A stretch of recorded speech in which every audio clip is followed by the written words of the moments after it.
우리가 지난 시간들을 통하여서 예수 그리스도로 시작된 복음, 새 출애굽의 소식을 바라보면서 우리가 마가복음 1장의 말씀을 통하여서 그 새 출애굽의 사역은 무엇인지를 보았습니다. 말씀을 가르치시고 병든 자를 고치시면서 귀신을 쫓아내시는 그러한 새 출애굽의 사역을 보면서 예수 그리스도로 시작된 복음, 새 출애굽 하나님 나라를 보게 되었죠.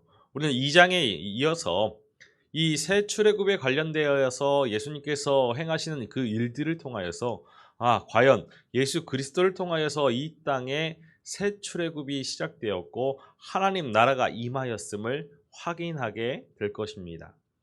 오늘 우리가 읽어야 할 2장 1절에서 12절의 말씀을 보면 가르침을 배경으로 죄 사함과 병 치유와 같은 그러한 사건이 일어나는 것을 볼 수 있습니다.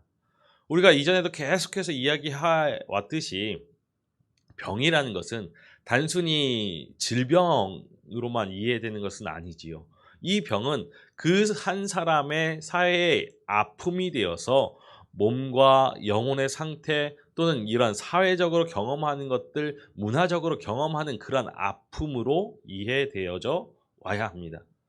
이러한 문화 가운데에서 가르치는 자는 이 몸과 영혼의 건강 그리고 사회와 이런 관계적인 것들 그러한 모든 인간의 영역에서 바른 길을 제시하는 자가 가르치는 자였습니다. 이것을 마가복음이 가르침과 치유, 이 가르침과 치유가 분리될 수 없는 개념으로 우리에게 묘사하면서 다가오는 것을 우리가 확인할 수 있지요.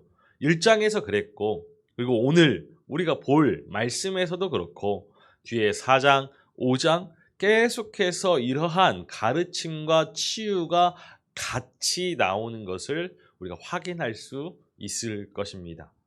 우리 마가복음 2장 1절에서 2절의 말씀을 함께 읽어보겠습니다.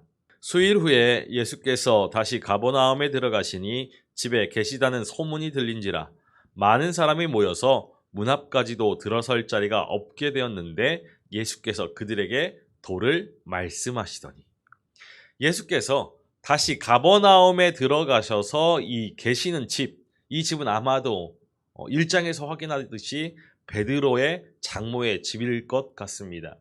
예수님께서 이곳에서 사람들에게 헬라어로 로기오라고 하는데 하나님의 말씀을 가르치시죠.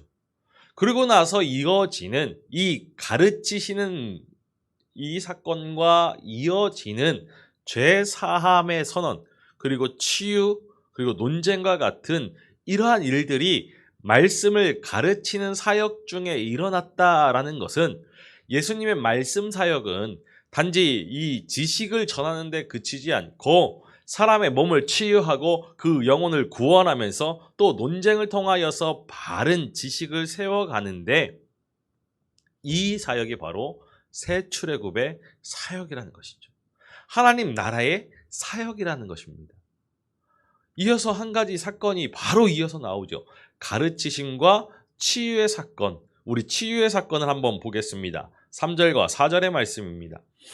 사람들이 한 중풍병자를 4사람에게 메어가지고 예수께로 올세 무리들 때문에 예수께 데려갈 수 없으므로 그 계신 곳에 지붕을 뜯어 구멍을 내고 중풍병자가 누운 상을 달아내리니. 흔히 이 사건에서 보통의 사람들은 중풍병자에 초점을 두지만 우리 그 친구들, 4명의 친구들에 대해서 우리가 주목할 필요가 있죠. 중풍병자의 이 4친구들은 아마 예수께서 병을 고치신다라는 그 풍문을 듣고서 딱한 처지에 있는 이 친구를 떠올렸을 것입니다. 그래서 힘을 합쳐가지고 예수님께서 이 말씀을 가르치시는 곳, 도를 가르치시는 곳에 이 중풍 걸린 친구를 데려온 것이죠. 앞서 1장에서 등장하는 나병 환자처럼 이 중풍병자가 갖는 상징적인 의미가 있죠.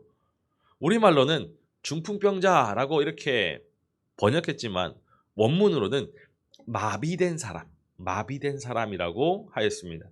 다시 말해서 중풍병자는 당시 율법에 매여서 모든 사고와 신앙이 마비된 유대민족을 상징적으로 표현하고 있는 것이죠. 이 중풍병자 그리고 그의 친구들이 예수님께로 다가가려는데 그 길을 가로막고 있는 많은 사람들이 있었습니다. 그런데 다행히 이 네 친구들이 쉽게 포기하지 않고 예수님께 나아가기 위한 다른 방법을 모색하죠. 지붕으로 올라간 것입니다. 당시 이 이스라엘의 유대 주택 구조를 보게 되면은 지붕을 평평하게 만들고 그리고 그 옆에 계단을 설치해서 이 지붕 위에 쉽게 오르락 내리락 하면서 이 지붕 위를 또 하나의 생활의 공간으로 사용하였습니다. 그래서 이렇게 지붕에 올라가는 것이 어려운 일이 아니었죠.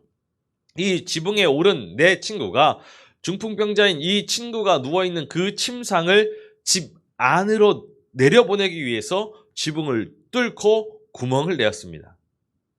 마가는 이것을 믿음이라고 하죠. 우리 5절 말씀을 함께 읽어보겠습니다. 예수께서 그들의 믿음을 보시고 중풍병자에게 이르시되 작은 자야 내 죄 사함을 받았느니라 하시니 믿음은 문으로 들어갈 수 없을 때 이 장애물에 굴하지 않고 발상의 전환을 통하여서 지붕을 통해서라도 예수님께 나아가는 행동입니다. 중풍병자를 데리고 나아온 사람들에게 이 장애물은 예수님 앞에 먼저 나온 사람들이죠. 그들은 예수님의 주변을 다 차지하고서 다른 사람들이 다가오는 것을 막고 있었습니다. 그러나 친구들은 이 장애물을 새롭게 생각함으로써 극복합니다. 이 2차원적인 공간이 주는 이 방해물을 3차원적으로 생각해서 그 생각을 실천에 옮김으로써 예수님께 다가감으로 극복해내죠. 그들의 생각을 바꿈으로써 예수님께 다가갈 수 있었습니다. 중풍병자를 메고 새로운 길을 찾아서 지붕 위로 오른 사람들은 새롭게 생각하였고 새롭게 행동하였죠. 예수님께서 이 새로움을 정죄하지 아니하셨습니다. 이 새로운 생각과 행동을 오히려 칭찬하셨죠. 그 새로운 생각, 행동을 예수님이 믿음으로 간주하셨습니다. 그런데 우리가 주목해야 할 내용은 예수님께서 중풍병자를 통해서 무엇을 말씀하셨는가입니다. 이 사실을 놓치면 예수님께서 믿음을 보시고서 병을 고쳐주셨다. 병이 나으려면은 믿음이 있어야 한다라고 오해하게 되는 것이죠. 내 친구들이 지붕을 뚫고 중풍병자를 달아내렸을 적에 예수님께서 그들의 믿음을 보시고서 중풍병자에게 작은 자여 내 죄 사함을 받았느니라 라고 하셨죠. 그런데 난데없이 갑자기 죄 사함이 나오고 있습니다. 다른 사람한테, 친구들한테 있는 그 믿음을 근거로 죄 사함을 받는 것 말이 안 되는 일이죠. 예수께서 그들의 믿음을 보셨다라는 이야기와 작은 자야 내 죄 사함을 받았느니라 라고 하는 이 두 이야기에는 인과관계가 보이지 않습니다. 5절의 말씀은 예수께서 그들의 믿음을 보셨다. 또 중풍병자에게 죄 사함을 말씀하셨다라는 뜻이죠. 이 믿음을 보셨다라는 것은 침상에 누워있는 중풍병 환자의 그 믿음을 보셨다라는 것입니까? 아니면 그를 데려온 친구들의 믿음을 보셨다는 것일까요? 후자이죠. 후자입니다. 친구들의 믿음을 보셨고 중풍병자의 그 죄를 사해 주셨죠.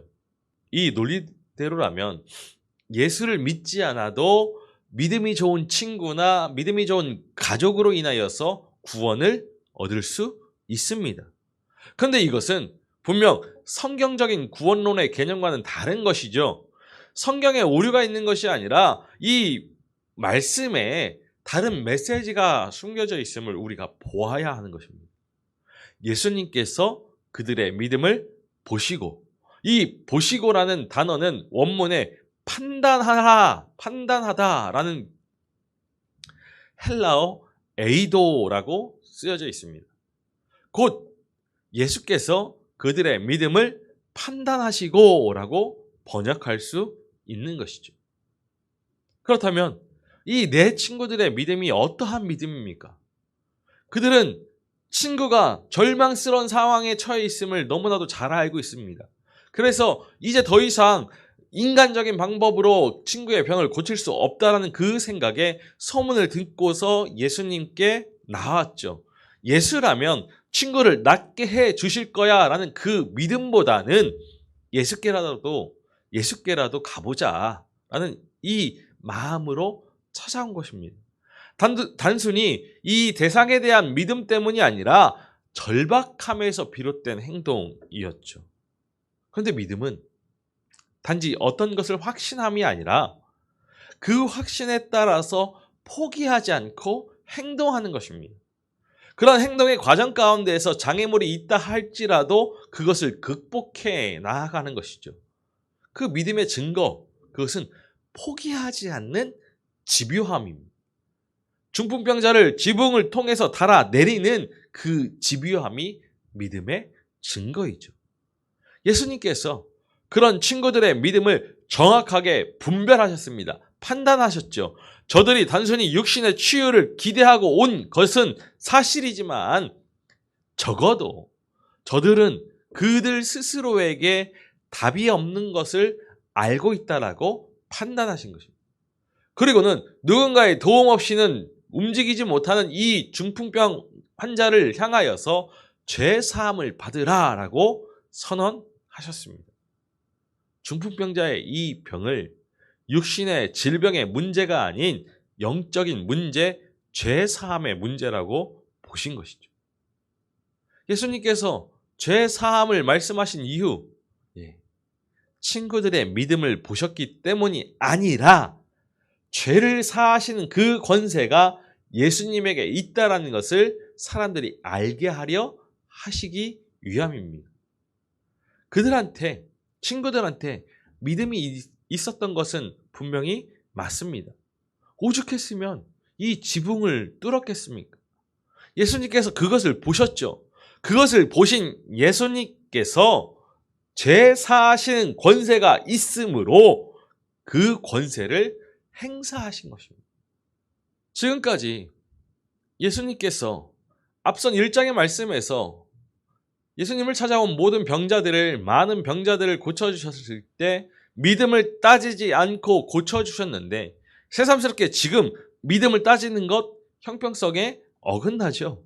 누군가는 그냥 고쳐주고 누군가는 믿음을 따져서 고쳐준다는 것 사람들의 원성을 살만한 일입니다. 그런데 마치 예수님께서 친구들의 믿음을 보시고서 중풍병을 고쳐주신 것으로 오해하면 안 되는 것이죠. 어떠한 어려움이 있어도 믿음만 있으면 문제가 해결된다라는 식으로 잘못 적용할 수 있기 때문에 우리는 이 오해를 하면 안 됩니다. 성경의 말씀은 우리가 원하는 일을 이루는 방법을 설명해 주는 책이 아닙니다. 우리한테서 하나님의 뜻이 이루어지는 것을 설명해 주는 책이 성경이죠. 오늘 말씀에서 사람들은 중풍병자의 그 중풍의 병에 관심이 있었겠지만 예수님께는 죄사함에 관심이 있었습니다. 중풍은 혈행 장애 때문에 생기는 병이죠. 하지만 당시 사람들은 이 장애를 죄로 여겼습니다. 이 병자를 죄인으로 간주하였죠. 이러한 세계관, 우리가 지난 시간에도 살펴보았지만 레위기 26장의 근거를 두고 있죠. 우리 레위기 26장 14절과 16절의 말씀을 읽어보겠습니다. 그러나 너희가 내게 청종하지 아니하여 이 모든 명령을 준행하지 아니하며 내 규례를 멸시하며 내 마음의 법도를 싫어하여 내 모든 계명을 준행하지 아니하며 내 언약을 배반할진대 내가 이같이 너희에게 놀라운 재앙을 내려 폐병과 열병으로 눈이 어둡고 생명이 쇠약하게 할 것이요 너희가 파종한 것은 헛되리니 너희의 대적이 그것을 먹을 것입니다. 이러한 레위기의 말씀에 근거하여서 중풍병자도 자신을 죄인이라고 여기면서 그 사실을 체념하며 받아들였을 것입니다. 이러한 세계관에서 볼 때 죄 사함, 죄를 사하여 준다는 것은 질병의 원인을 없애는 것이죠. 예수님께서도 아마 모든 병자들이 모두 죄인이라고 간주하시지는 않았을 것입니다. 그런데 이 중풍병자의 경우에는 질병이 죄와 관련되어 있다라고 판단하신 것이죠. 레위기 26장의 말씀을 보면 이스라엘은 죄로 인하여서 망하였습니다. 근데 이 죄가 사함 받을 때만이 회복될 수 있는 것이죠. 따라서 이를 죄사함은 이스라엘의 회복을 위한 새 출애굽의 조건입니다. 그러하기에 이 죄사함에 대한 기사는 새 출애굽을 위해서 오신 예수님의 그 사역에 당연히 등장해야죠. 기록되어져야 합니다. 또한 죄사함의 사역에서 이 죄인 취급당하는 병자들을 제외할 수 없는 것이죠. 레위기 26장의 말씀을 통해서 보면 질병도 죄의 결과일 수 있기 때문에 이 병자에게 죄를 사하는 그런 선언이 죄사함의 사역이 필요한 것입니다.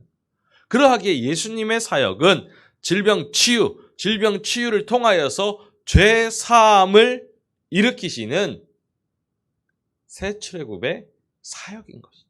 예수님께서 죄사함을 선포하셨습니다. 작은 자여 내 죄사함을 받았느니라. 서기관들이 그 말을 들었죠. 우리 6절과 7절의 말씀을 함께 읽어보겠습니다. 어떤 서기관들이 거기 앉아서 마음에 생각하기를 이 사람이 어찌 이렇게 말하는가? 신성 모독이로다. 오직 하나님 한 분 외에는 누가 능히 죄를 사하겠느냐? 오늘 말씀에는 서기관만 등장하지만 당시 회중 가운데는 서기관들과 바리새인들이 섞여 있었습니다. 이들이 진리에 대해서 알고자 이곳에 앉아 있었을까요? 아니죠. 예수님을 비판하거나 꼬투리 잡을 만한 무엇이 있는지 찾기 위해서 이곳에 있는 것이죠. 서기관들은 이 중풍병 환자에게 죄가 있다라고 전제한 것을 문제 삼지 않았습니다. 당연히 그들 역시도 병자들은 죄인, 병은 죄라는 이 도식이 전제되어져 있기 때문이죠. 그런데 그들이 문제 삼은 것은 죄사함의 선언입니다. 누가 감히 죄를 사한단 말입니까? 죄사함을 선언하실 수 있는 분은 오직 하나님만이 하실 수 있는 것이기에 이 선언을 하는 자는 자신을 하나님처럼 높임으로써 하나님을 모독한다라고 생각하는 것입니다. 제사장들이 제사를 지낸 후에 죄사함을 선언할 수는 있지만 서기관들이 보기에는 예수님은 죄사장도 아니고 제사도 드리지 않았고 죄사함을 선언하셨기 때문에 이것은 반드시 신성 모독이다라고 간주하는 것입니다. 서기관들의 생각을 예수님께서 아셨죠. 우리 8절과 9절의 말씀을 읽어보겠습니다. 그들이 속으로 이렇게 생각하는 줄을 예수께서 곧 중심에 아시고 이르시되 어찌하여 이것을 마음에 생각하느냐? 중풍병자에게 내 죄 사함을 받았느니라 하는 말과 일어나 내 상을 가지고 걸어가라 하는 말 중에서 어느 것이 쉽겠느냐? 서기관들의 생각을 아시고 중풍병자에게 내 죄 사함을 받았느니라 하는 말과 일어나 내 상을 가지고 걸어가라 하는 말 중에서 어느 것이 쉽겠느냐라고 물으시죠. 예수님께 병을 고치는 일, 그것은 아무것도 아닙니다. 하지만 죄를 용서하는 일은 그렇지 않죠. 중풍병자에게 일어나 내 상을 가지고 걸어가라 라는 말은 그냥 맨입으로 할 수 있습니다. 그러나 내 죄 사함을 받았느니라 라는 말은 맨입으로 할 수 있는 것이 아니지요. 죄 사함을 받기 위해서는 그 죄를 속할 생명, 대신 죽어야 할 재물이 필요합니다. 대신 죽어야 하지요. 사람들이 이 중풍병자를 데리고 온 이유는 병 때문입니다. 그러나 이 병만을 고쳐 주었으면 아무 일도 일어나지 않았을 것입니다. 그런데 예수님께서 내 죄 사함을 받았느니라 라고 해서 의혹을 유발시키신 거죠. 이제 치유, 병이 낫는 것은 뒷전이 되었고 예수님이 누구신가가 문제가 됩니다. 죄를 사하는 것, 용서, 아무나 할 수 있는 것 아니지요. 그 피해를 입은 자만이 용서할 수 있습니다. 그런데 예수님께서 용서를 선포하셨습니다. 우리는 그런데 예수님께서 용서를 선포하셨다라는 것을 그래서로 바꿔볼 수 있습니다. 그래서 예수님께서 용서를 선포하셨다. 이 중풍병 환자에게 어떠한 죄가 있어서 병이 걸렸는지는 몰라도 예수님이 이 중풍병 환자의 죄로 인하여서 피해를 입은 피해 당사자이시죠. 그 말은 곧 예수님이 하나님이시라는 겁니다. 우리 마가복음 2장 10절의 말씀을 함께 읽어보겠습니다. 그러나 인자가 땅에서 죄를 사하는 권세가 있는 줄을 너희로 알게 하려 하노라 하시고 중풍병자에게 말씀하시되, 예수님께서 직접 그러나 인자가 땅에서 죄를 사하는 권세가 있는 줄을 너희로 알게 하려라 하노라 라고 말씀하셨습니다. 하나님 외에 누구한테 이 죄를 사하는 권세가 있겠습니까? 예수님께서 이 중풍병 환자한테 작은 자여 내 죄 사함을 받았느니라 라고 말씀했지만 이 말을 한 사실만으로 그 죄를 사하시는 권세가 있음이 인정되지 않습니다. 말은 할 수 있죠. 말은 할 수 있는데 죄가 사해지지는 않을 수 있습니다. 그렇다면 죄가 사해지지 않는다라면은 내 죄가 사함을 받았느니라 라고 말씀하신 그 말씀 하나로도 신성 모독이 됩니다. 실없는 소리로, 허무맹랑한 소리로 하나님을, 자신이 하나님을 하고 스스로 칭한 것에 대한 죄이죠.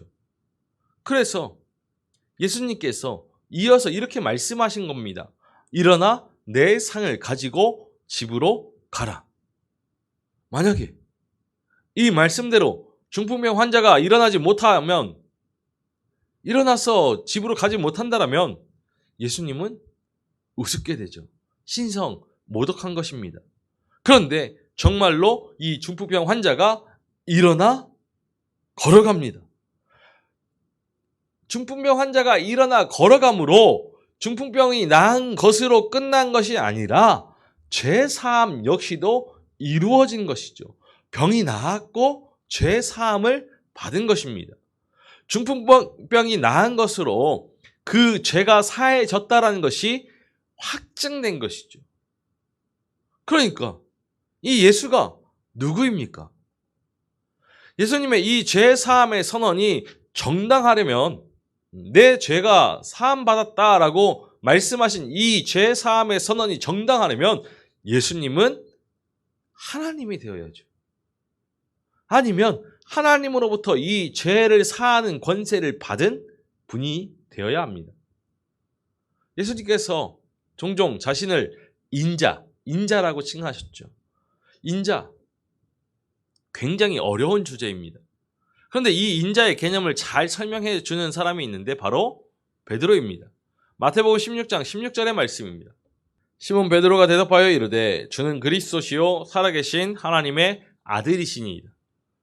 베드로가 고백한 이 하나님의 아들은 예수 그리스도의 신성을 고백한 것이죠.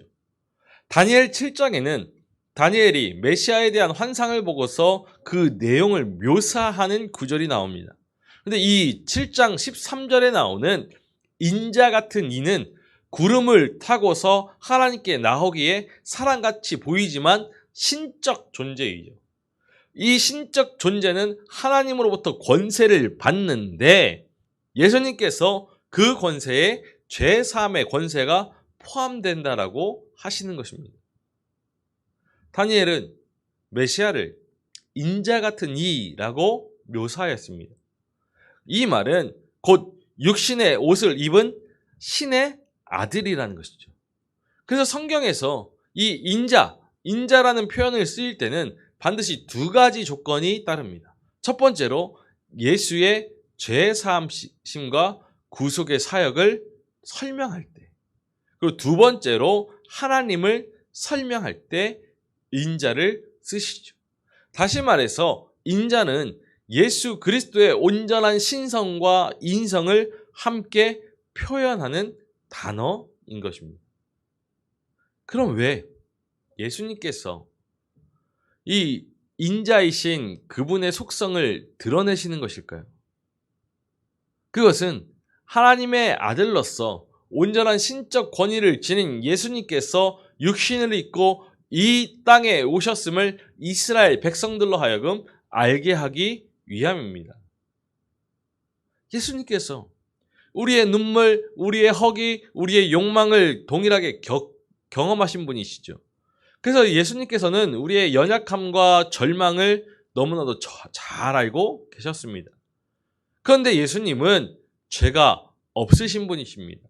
죄가 없으신 분이시지만 죄가 무엇인지 분명히 아셨죠. 그래서 우리의 모든 죄의 짐을 짊어지셨고 십자가에서 달려 돌아가셨습니다. 이것이 인자이신 예수 그리스도의 모습이죠.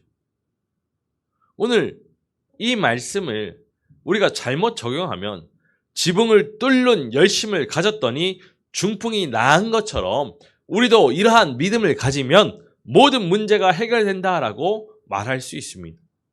그런데 오늘 예수님께서 중풍병자를 낫게 하신 것, 믿음이 있으면 이런 일이 일어날 수 있다라는 것을 보여주시는 것이 아닙니다. 죄 사함의 권세가 예수님께 있다라는 그 사실을 확증하기 위해서이죠.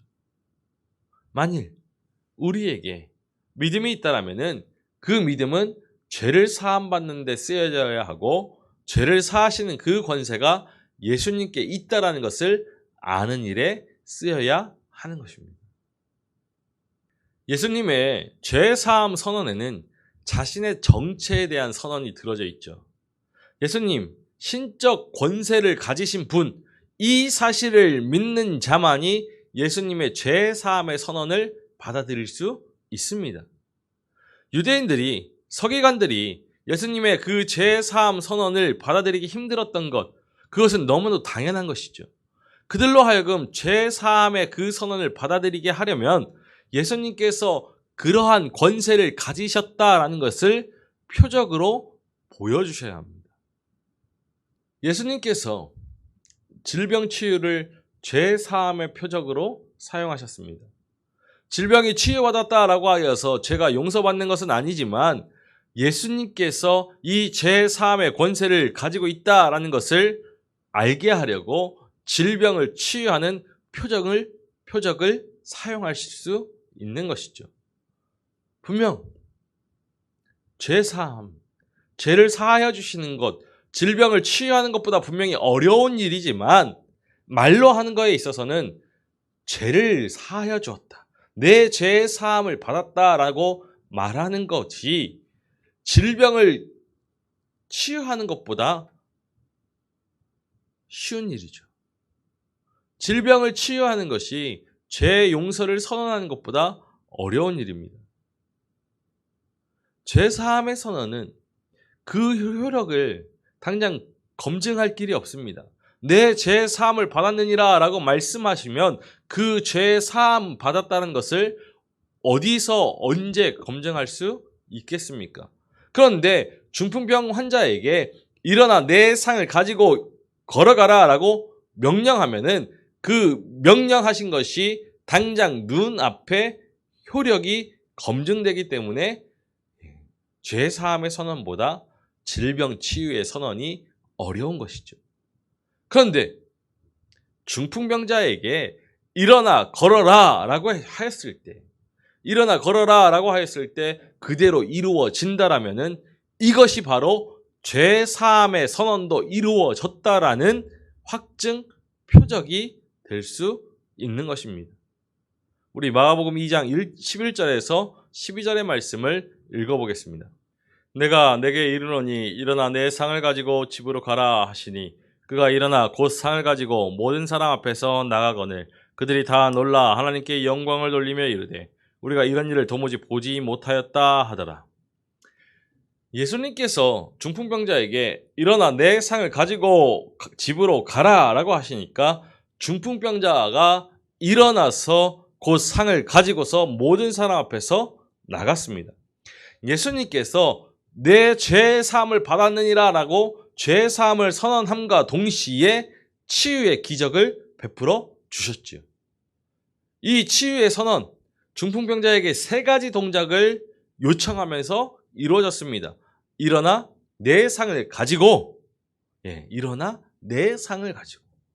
중풍병자의 육체적인 그 증상이 손과 발이 마비되는 것, 이런 것을 고려할 때 그의 마비된 손과 발이 제 기능을 수행할 수 있도록 치료하시죠. 이 예수님의 치유는 죄 용서라는, 죄가 사하여지는 그런 영적 치료만 하는 것으로 끝나는 것이 아니죠. 우리가 앞서 나병 환자의 이야기를 했듯이 죄 사함이라는 것은 내적인 것만 중요시하는 것이 아니라 외적인 것도 무시하지 않습니다. 그 영혼이 치유받고 그 육신 또한 치유받는 것이죠. 몸과 영혼 모두를 고쳐 나아가십니다.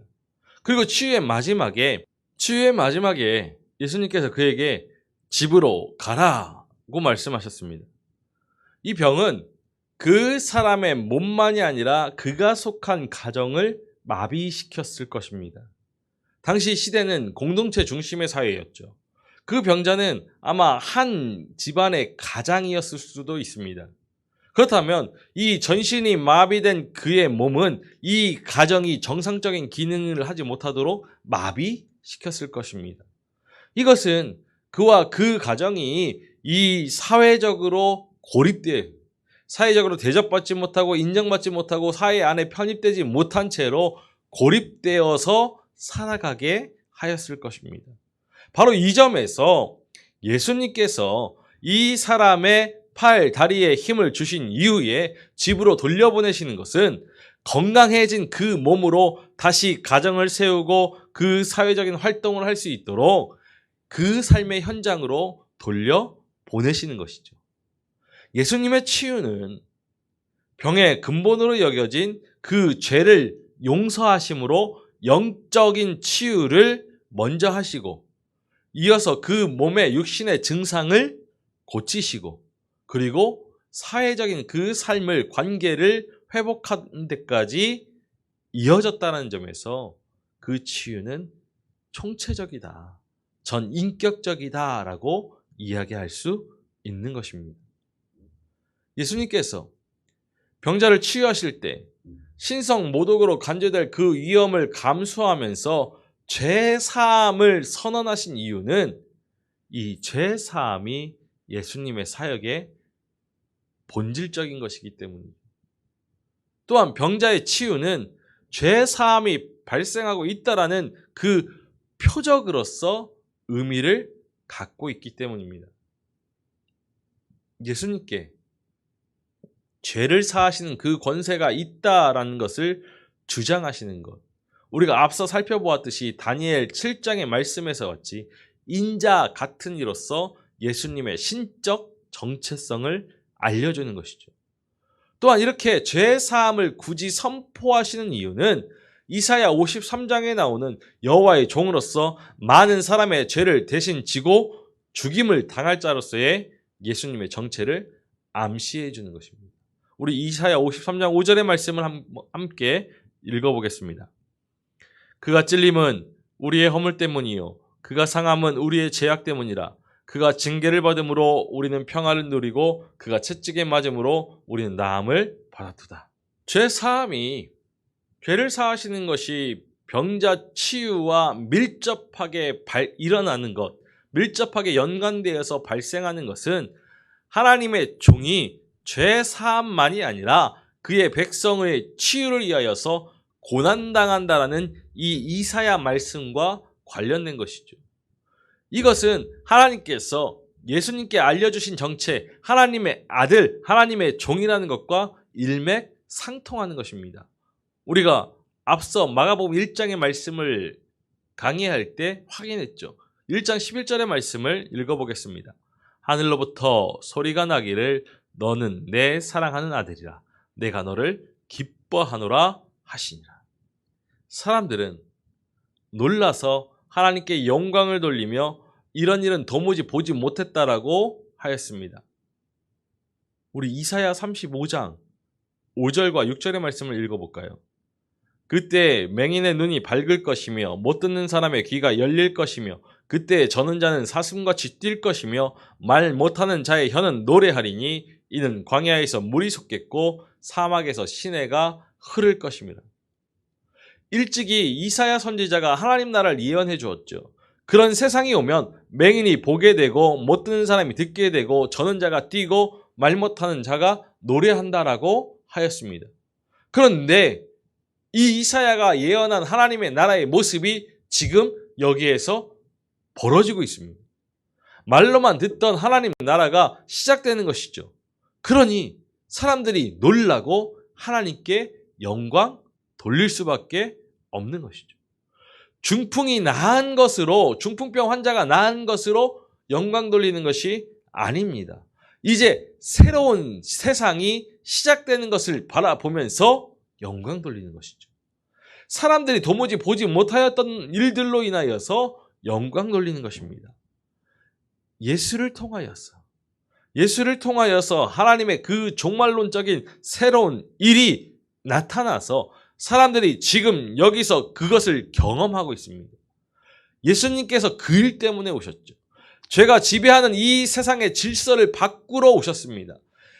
애굽에서 출애굽하여서 옛 시대가 막을 내리고 새 시대가 새롭게 시작하는 것을 보여주시기 위하여서 예수님께서 오셨죠. 이 일을 바라보면서 사람들이 놀라 하나님께 영광 돌립니다. 새 출애굽이 시작된 것을 바라보면서 하나님께 영광 돌리는 것이죠. 이렇게 죄사함과 새 출애굽의 사역은 긴밀한 관계를 가지고 있습니다. 말씀을 가르치시는 그곳에서 죄사함의 역사가 일어나고 병든 자가 치유되며 논쟁을 통하여서 바른 지식을 세워가는 이 새 출애굽이 시작되고 있는 것을 우리는 2장을 통하여서도 확인할 수 있습니다. 그렇다면 우리는 이 말씀을 보고 듣고 깨달으면서 어떠한 믿음의 자세를 가져야 하겠습니까? 이 땅에 오신 예수 그리스도를 통하여서 새롭게 시작된 하나님 나라 그 새 출애굽 그 사역 앞에서 우리는 어떠한 믿음을 가져야 하겠습니까? 죄를 사하시는 권세가 오직 예수 그리스도께 있음을 깨달으면서 우리의 죄를 주님 앞에 고함으로 죄 사함의 은혜를 입어야지요. 죄를 사하시는 그 권세가 예수님께 있음을 알고서 예수 그리스도가 어떠한 분이신지를 힘써 알아가는 믿음이 되어야 하는 것입니다. 그러할 때 우리를 위하여서 새롭게 세상을 창조하시는 하나님 나라를 선포하시는 새 출애굽의 역사를 읽어가시는 그 주님의 은총이 우리의 삶에도 이루어지는 것입니다. 오늘 우리에게 전하여 주시는 마가복음 2장 1절에서 12절의 말씀을 통하여서 우리에게 말씀하시는 그 메시지를 깨닫고 그 말씀의 깊이를 통하여서 한 걸음 더 주님께 나아갈 수 있는 우리였으면 좋겠습니다. 우리를 죄에서 구원하시기 위해 이 땅에 오신 예수 그리스도의 그 사랑 안에 머물면서 우리의 모든 죄가 사하여졌고 우리의 모든 아픔이 치유받았으며 우리의 삶이 하나님 나라 안에 있음을 기억하면서 우리를 올가매는 우리의 발목을 잡아 끄는 이 세상의 질서가 아니라 하나님 나라의 질서로 편입되는 그런 믿음의 삶이 되기를 소망합니다. 예수 그리스도께서 주인 되어 주셔서 그 삶에 넘치는 사랑과 은총으로 참 기쁨과 만족을 누리게 하시는 그 생명의 생명다움을 회복시키시는 그 은혜를 누릴 수 있는 우리 모두이기를 간절히 소망합니다. 함께 기도하시겠습니다. 살아계셔서 찬양받으시기 합당하신 아버지 하나님, 우리를 위해 이 땅에 보내어 주신 하나님의 아들 예수 그리스도의 그 복음이 우리의 삶에 넘쳐나기를 소망합니다. 이 땅에 하나님의 나라를 선포하시고 우리의 삶을 올가매는 세상의 질서를 벗어버리고 하나님 나라의 질서로 새 출애굽하게 하시는 주님의 그 놀라우신 사역이 우리의 삶에도 일어나기를 소망합니다. 여전히 우리의 발목을 잡고 있는 죄의 권세로부터 해방되어서 우리의 모든 죄를 사하시는 주님의 은혜로 말미암아서 해방되어서 참 자유와 기쁨을 누리고 온전한 마음으로 주님을 따르게 하여 주옵소서. 우리의 아픈 몸과 우리의 아픈 마음과 우리의 쓰러진 삶을 회복시키시는 주님이심을 고백하면서 주님을 힘써 믿으며 주님을 신뢰함으로 우리의 삶에 허락하시는 참 평안을 참 기쁨을 누리게 하여 주옵소서. 온전히 주님과 동행하기를 소망합니다. 주님께 더욱더 가까이 나아가길 소망합니다. 우리의 심령을 붙드시고 날마다 함께하여 주옵소서. 감사를 드리며 우리 주 예수 그리스도의 이름으로 기도하옵나이다. 아멘.